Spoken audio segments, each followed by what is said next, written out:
بالله من الشيطان الرجيم بسم الله الرحمن الرحيم والصلاة والسلام على أشرف الأنبياء والمرسلين حبيب قلوبنا والشفيع ذنوبنا وطبيب نفوسنا أبي القاسم المصطفى محمد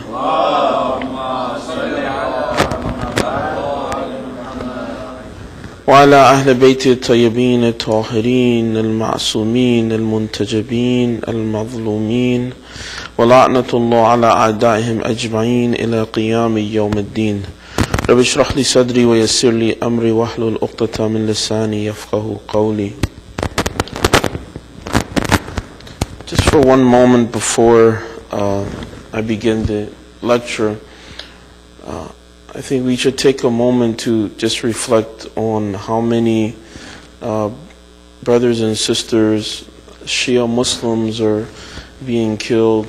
As mentioned on the news, in Iraq, 35 Shia Muslims were killed. In Pakistan, so many Shia Muslims are being killed. And we are very comfortable a lot of times in our own homes and our own comforts of our lives. But we have to remember that when we're talking about these events that happen with these brothers and sisters, they are just that, our brothers. You know, we have to think that my brother has just been killed. My sister has just been killed, has just become shaheed. So please keep that in mind, and the bare minimum, keep the Muslim Ummah in your du'as. And then you can speak out and do that. At a minimum, keep them in your du'as. And please recite one more Fatiha with salawat also for Shahid Akbar.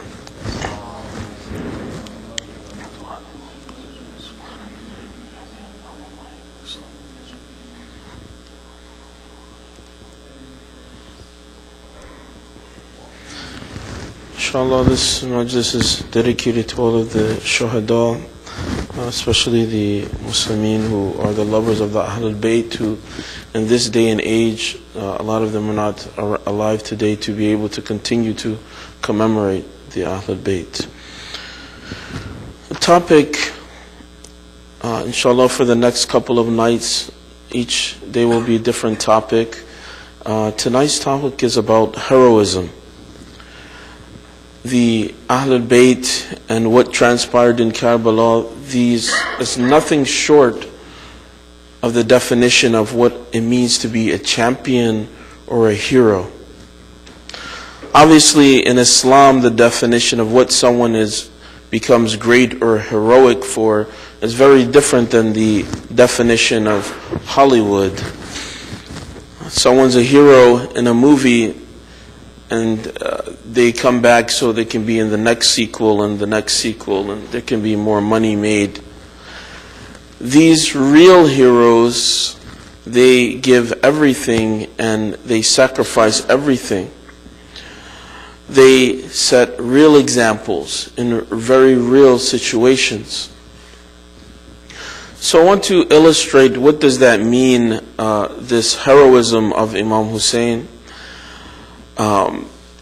And when we mourn for their heroic fight for justice and this revolution, one of the things that the ulamas emphasize on is that we're not just mourning or remembering how well they fought. That a lot of times we focus on how strong Hazrat Abbas was, or how many of the enemies that they killed, but just the fighting is not the only focus that we're remembering. If we just focused on the fighter, that was the goal, then we'd have to remember whenever anyone fought well. Anytime there was someone and they fought well, then that should be something to remember. So there's something more to that. Just the same as they mention about crying for the tragedy of the Ahlul Bayt. Is tragedy itself the reason why we cry? Because if we say that we cry simply because of tragedy, then it means that whenever there is a tragedy, we should have majlis and we should cry. For any tragedy, for any person. So there's something special and different about the Ahlul Bayt and what they went through that makes remembering them different and special. What we cry about and what we mourn is the disrespect or the dignity or the honor of the Ahlul Bayt, the respect of the Ahlul Bayt rather, which the enemies of Islam tried to remove or tried to destroy. And that is what angers our hearts. That is what brings tears to our hearts. Even we have some hadith that mention that the shuhada of Karbala, that they did not suffer pain. Some hadith mention that. It is not their pain that we're crying for. We're crying because what they represent is everything in the universe that is good. They represent everything that is haqq, everything that is justice, and anything that's opposing that or trying to destroy that, they're trying to destroy humanity. So this is one of the reasons why we mourn. Not only was there a fight, but their fight was with ikhlas and sincerity. Their intentions were only for the sake of Allah. Their actions were only for the sake of saving Islam. And this is why we mourn for them. Now, one of the questions that really displays and illustrates what this heroism of the Ahlul Bayt is a question that comes up sometimes because we have some traditions that mention that the angels or the jinns or help came to Imam Hussein alayhi salam. Why did he not take that help to destroy the enemy? Or why did he refuse them? This is a very good question. Some people would say, well, if he took that help, he would have easily become victorious. First, before we answer the question, I want to look at just 2 or 3 hadiths that cite this instance. In one hadith from Sheikh Mufid, it's in Bahar al-Anwar, he narrates from Imam Sadiq alayhi salam.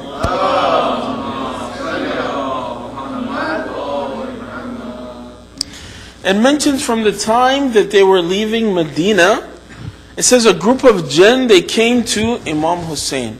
A group of Shia jinn, as the jinns amongst them, and mentions as in the Quran that they heard the Quran when he became Muslim, so they have different factions amongst themselves.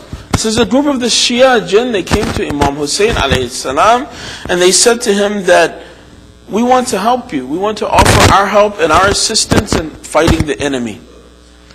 Imam Hussein thanked them. He said, may Allah bless you for your offering to help, but I am responsible for my own duties, and the time and place that I am going to become shaheed or be martyred has already been determined. The jinn, they replied, this group of jinn, they said, if you would have allowed us, we would have come and wiped out all of the enemies.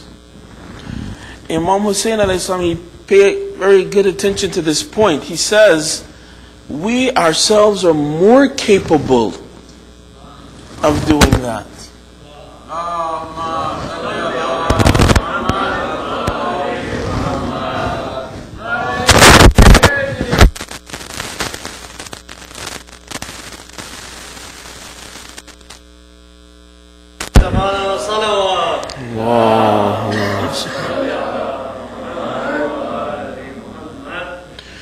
He says, we're more capable. The power that the Ahlul Bayt have by the permission of Allah is more than that. More than ins and jinn. He said, if we wanted to do that, we could do that. We refrain from doing that. We ourselves do not want to do that. He says, and he explains the reason why to this group of jinn. He says, so the people who go astray and the people who stand on the right path, that they are very clear that they are on the wrong path. And he says the people who are on the right, that they're also very clear about why they're on the right. If there were a group of jinns involved and they were helping in this situation, you can see how that will make someone's judgment very cloudy. Maybe some people would say, well, maybe I should be on this side. maybe I should join them, but not for the right reason. Maybe because they were afraid of jinns. But Imam Hussein says, I want it to be very clear where haqq stands and where batil stands. So the people who do wrong, they don't have any excuse anymore. And those who are on the right side, they are definitely with haqq and on the right side. In another hadith, it mentions, in the second hadith, it mentions in Luhuf, from Sayyid ibn Tawus, it mentions, and it also narrates from Imam Sadiq alayhi salam.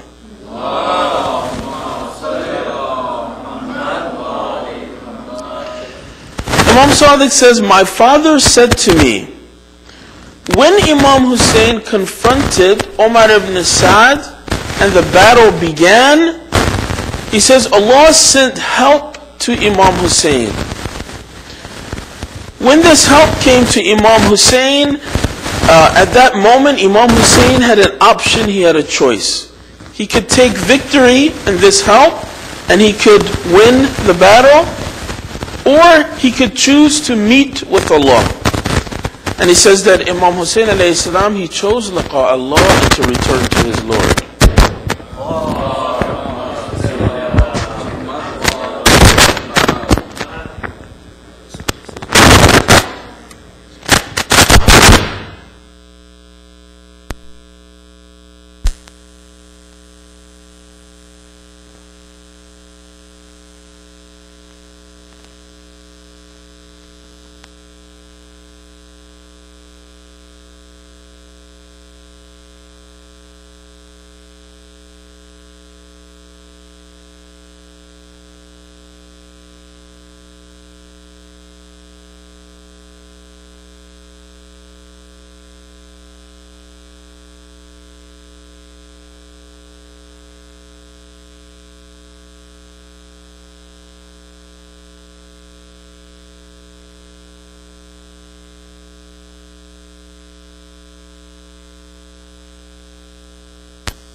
The same way the angels, they had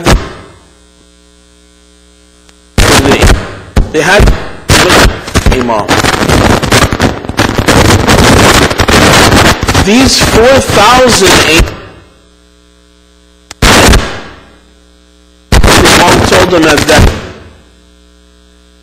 they are not around.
martyrdom and shahadat.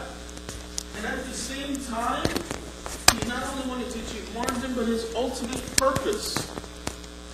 What was the ultimate purpose of Imam Hussein alayhi salam? It says his ultimate purpose was to awake the Muslim ummah. That was his ultimate purpose. And that could best be achieved by becoming shaheed. Look at how the awakenings in the Muslim world, what they were referring to as the Arab Spring instead of the Islamic Spring, but look at the awakenings that occurred in the Muslim world, or the level of revolution that was taking place, that is kind of still happening and in the works. This, when there is martyrdom and people are willing to give their lives, again that illustrates that they feel 100% that they are in the truth or on haqq.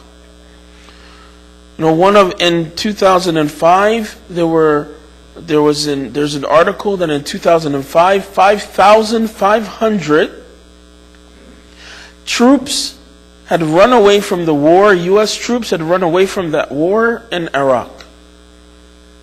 When they would ask them what was the reason why, we don't know why we're there.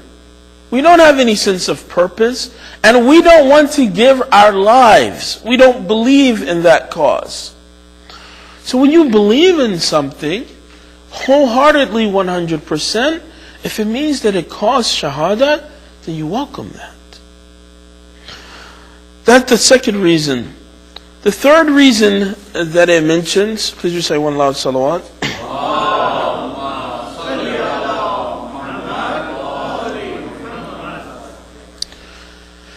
It mentions that Imam Hussein saw nothing more beautiful than shahadat.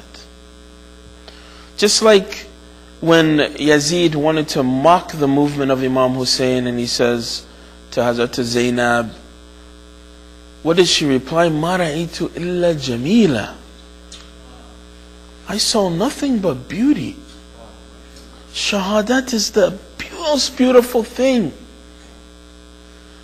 So Imam Hussein, he says that this is beautiful for him.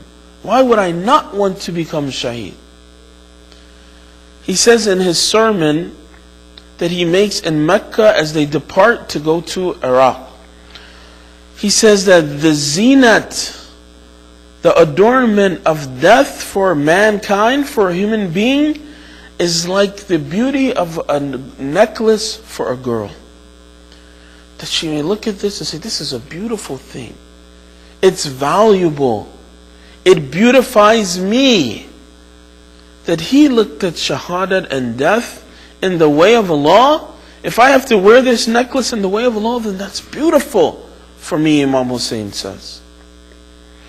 It's not that the martyrs of Karbala or Imam Hussein alayhi salam, that he looked at it as martyrdom as a restriction, or that it's the end, or it's a boundary, or it's something bad. The same example we can use when Prophet Ibrahim was thrown into the fire, and when Angel Jibreel came and offered the help, he said, I only trust in my Lord. He's going to take care of me. So there was a sense that they were had complete trust in Allah subhanahu wa ta'ala. The fourth thing that is mentioned about the reason why Imam Hussein did not accept this aid was his eagerness and his love to meet again with the Prophet of Allah. He says, I was eager to meet with the Prophet of Allah, to meet with Jaddi, with my grandfather, the same way that Yaqub was eager to meet with Yusuf. The way that for all those years he thought about the child that he loved, and it consumed him. That was something that he always wanted. He was so happy to have the opportunity to meet his son again. He says, I think about meeting my grandfather like this. Finally, the last reason, and probably the most important reason, which explains the heroism and the championship of Imam Hussein, is that he wanted to achieve his martyrdom and his victory in all humanly as possible, with all human circumstances. Yes, we do believe that the Ahl al-Bayt and the Imams, they have the ability that if they ask Allah for the idhn and permission, they can control whatever things are created. Everything will become subservient to them. The trees, the ocean, the people. If they want to command that, they'll work with the will of Allah.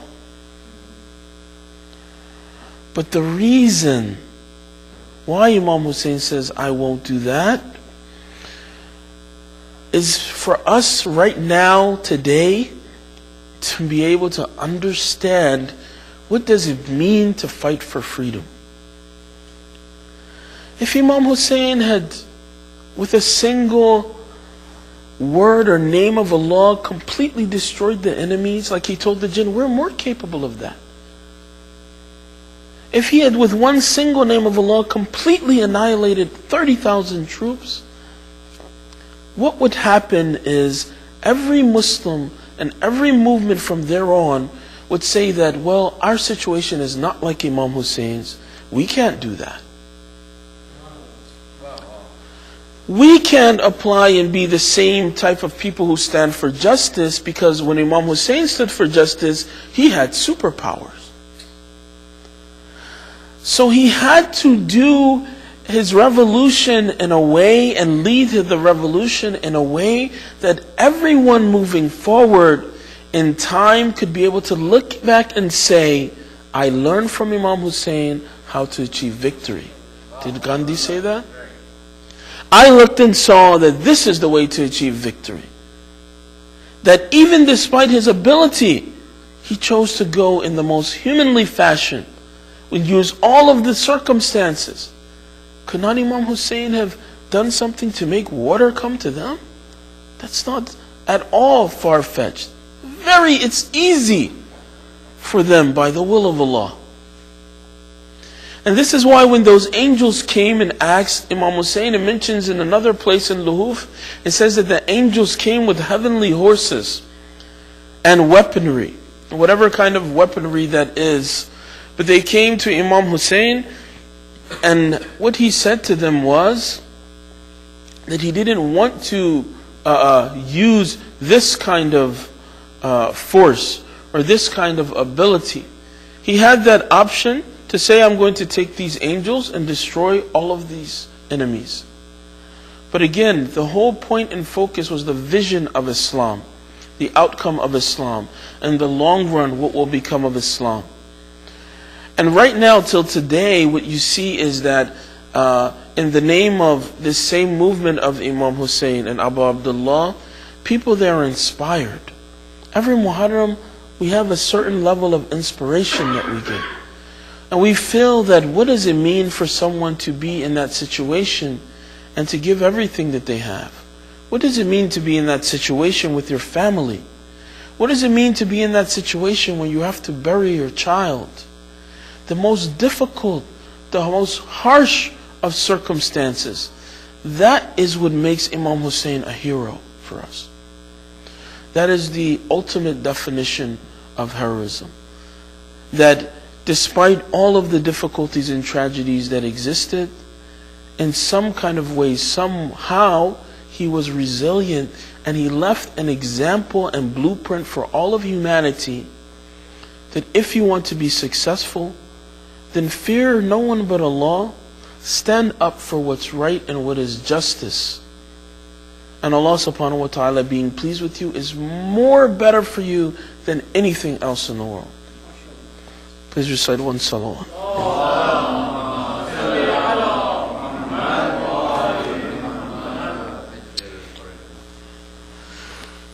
I don't want to go too long. It's somewhat late already tonight, but let's reflect back in Karbala for a moment. We don't want to forget the events that happened. We don't want to forget the tragedy of Karbala. We were to walk with Imam Hussein for just a moment. When you're in that place, when you are all alone, there is no one left to aid you, no one left to help you, no one left to stand by your side. Where even though you're calling out to people saying, is there anyone left? Is there one single person who loves Allah?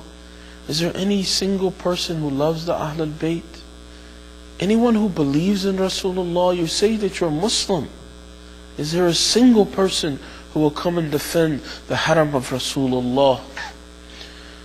When there's silence and no answer, and after Imam Hussein himself has to go to the battlefield and leave, and he says his final khudafis to the women and children, and after he goes to the battlefield and he fights like a lion and hundreds of people surround him, after finally Imam Hussein, he reaches the point where he can fight no longer, where he becomes shaheed, his head is severed from his body.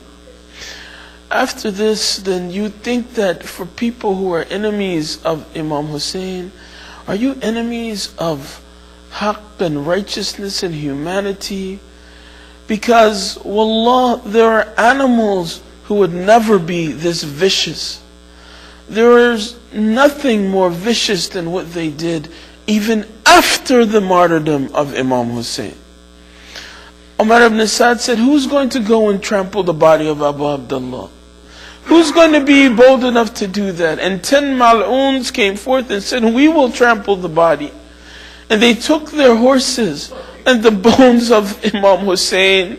It says his back, his spine, his ribs, they crushed them with the hooves of the horses. These mal'ooneen, after he's already dead, what more do you want? Is it not tragic enough that you've killed his children? Is it not tragic enough that you've killed his family, his sons? Is it not tragic enough that you've cut off his head? No, we must trample the body of Abu Abdullah al-Hussein. And it says that some of these people were so mal'oon that even after the body was trampled, they came and stole the belonging and clothes of Abu Abdullah. The imamah that he put on his head, it says one mal'oon came and stole this imamah from him. The shirt that he wore, another mal'oon came and stole the shirt. His ring, his pants. They completely took everything from the body of Abu Abdullah. And these mal'ooneens, what they suffered, not this simple you can get away. When someone themselves, when they're blessed, then even the things that they wear are blessed. Even the place that they walk is blessed. So much so that the person who wore the imam of Imam Hussein, he became insane, he became majnoon. And the person who wore the pants of Imam Hussein, this person, he became falaji, lost his ability to walk. And it mentions that the person who put on the shirt of Imam Hussein, his body became sick, his skin got a disease. And that person who cut off the finger of Imam Hussein to get to the ring of Imam Hussein, this person also suffered. He will suffer in the dunya and the akhirah. And if this is the punishment of those people, what is the punishment of the people who killed Imam Hussein alayhi salam? Sallallahu alayka ya Aba Abdullah. Sallallahu alayka ya Aba Abdullah. Sallallahu alayka ya madloom bil Karbala. Sallallahu alayka ya Sayyid al-Shuhada. Assalamu alayka ya Aba Abdullah. Wa ala al-arwah allati hallat bifanaik. عليك مني سلام الله أبدا ما بقيت وبقي الليل والنهار ولجعله الله آخر العهد مني لزيارتكم السلام على الحسين وعلى علي بن الحسين وعلى أولاد الحسين وعلى أصحاب الحسين. يا حسين